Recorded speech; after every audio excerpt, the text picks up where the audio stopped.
fellow packers. My name is Podium, and welcome back to Kerbal Space Program. We're here with the Minmus mining operation, Part 3. Um, I do want to go ahead and apologize for the long wait.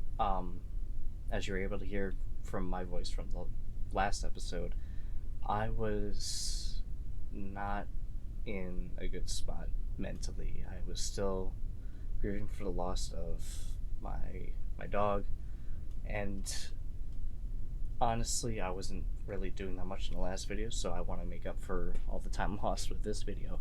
Now, in the beginning of the last video, I was explaining how I was going to be going over a few things that kind of skipped ahead, in that some of the recordings that I made were failed attempts of me trying to perfect the mining operation. This is one of them. As you see me spinning around in the crane. What the original plan was I was supposed to have certain modules picked up by this crane, which would originally be placed on by the module tow, which you see right here. What would happen is the crane would pick up certain modules after they were done mining the surface of Minmus, which would be clamped down by the clamps that you see right here, and the rover would put down the clamps for each and every single module, placed in a specific spot around the crane being clamped down to the ground, being one of those stationary modules.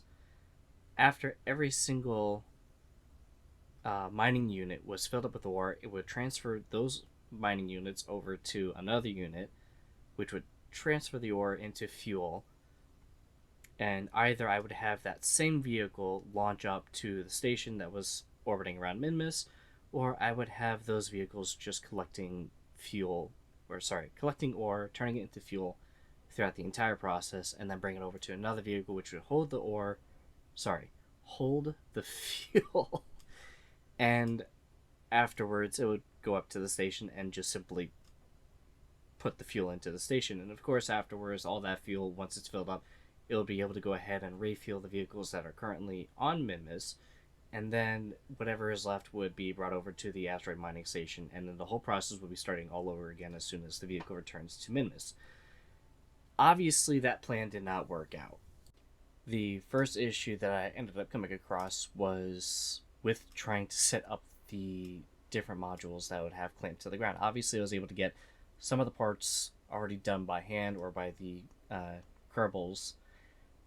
The bigger challenge was trying to get the rest of the module docked to the part of the base, basically the part that was already clamped to the ground. It was really hard trying to redock with the vehicle, and it wasn't safe as far as fuel consumption went, because if I slightly missed the mark, or if I ended up running out of fuel when I was trying to move one module over to another, then obviously the part of the base would end up getting destroyed, and I would have to get more parts and bring them over to the moon and then start all over again.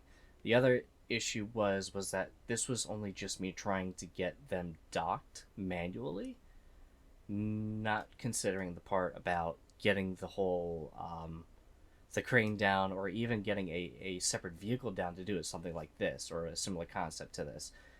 Even trying to get another vehicle to go ahead and bring one module over to another spot, it wasn't worth the risk whatsoever. It obviously, you can see the problem here. I had little to no control over them. It would require that I would get a large amount of fuel brought back from mining all of that ore, and then putting the rest of that into the monopropellant. And obviously I would need a lot of monopropellant, because I'm not that skilled with bringing the vehicles over from one module to the next. I even ended up making a converting unit, which would make it easier, so that way I could try to go from one spot to the next, and then get it done with that vehicle, instead of having everything just being done by having everything clamped to the ground. But then that brings up another issue, which is if I end up running into the module that's on the ground that's already mining resources, if I end up hitting that vehicle and it tips over, then I have to bring another vehicle, and then I have to bring whatever module that I ended up destroying as a replacement for the one that got hit. So it wasn't worth the risk whatsoever. So because of that, I actually ended up started making a whole list of different types of vehicles that I could be using that would help me make the process a lot easier for me while I'm trying to get everything done. One is this vehicle, which you're seeing right here, which is basically a ore rover or an ore carrier. I actually ended up forgetting what I even named it. Almost looks like a weird looking insect. Just crawling along the ground and everything. Originally, it worked out. I was already looking at making plans to getting this thing on the ground, and of course, I ended up crashing it. The other problems that would have came with this is trying to be able to get this to correctly dock with another vehicle. Obviously, you could see that I have all the different pistons and the arms that are attached to those docking ports at the end. Those would attach to the rest of the vehicles. Oh, there we go. Those would attach to the other vehicles that were already mining resources, and all of that ore would have been converted to the rover, which would have then brought it over to the converting unit that was already on the ground. But obviously, trying to get a vehicle of that size would not work. So I came up with a different plan. Again, the idea was to have all these different types of vehicles having their own special part in the mining process. Instead, what I decided to do was just put all of that into a single vehicle or a single set of vehicles. So instead of having everything being done by a mining unit, transferred over to a converting unit, transferred over to a carrier, and then brought to the station, I decided, you know what, let me just go ahead and make one single vehicle. I wanted to make the process easier so that way less work was needed to be done for a single vehicle. I wanted to equally distribute the weight on multiple vehicles. Obviously, again, didn't work out.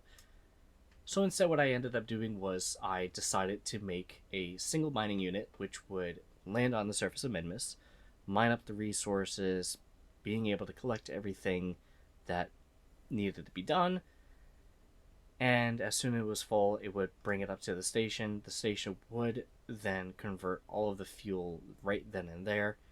When the station was all filled up, it would transfer all of that fuel over to a fuel carrier, which would be capable of bringing all of that fuel over to the asteroid station, which is in low Kerbin orbit, and then get the job done right then and there.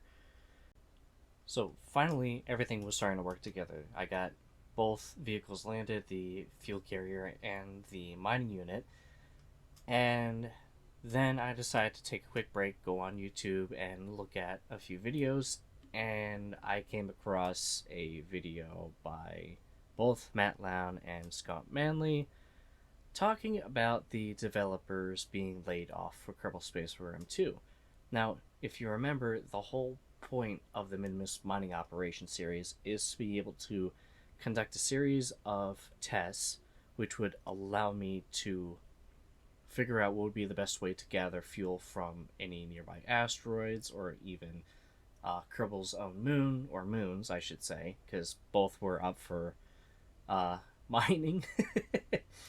And now that the developers for KSP2 are being laid off, and of course recently now while I'm making this video I saw that it's possible that they will not be getting back to the game at all, even if another set of developers were able to continue working on this or whatsoever.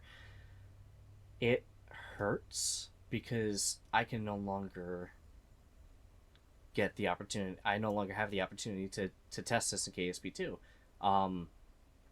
I know that they were going to try to get another update out before they were completely laid off, and I understand that a few of the developers actually want to be able to get more updates afterwards, or to at least continue working on the game, or have somebody, at least somebody, working on the game so that way it could continue to build as it was originally intended. If that doesn't happen, then I would be more than happy to continue doing this just for Kerbal Space Program 1, the original KSP.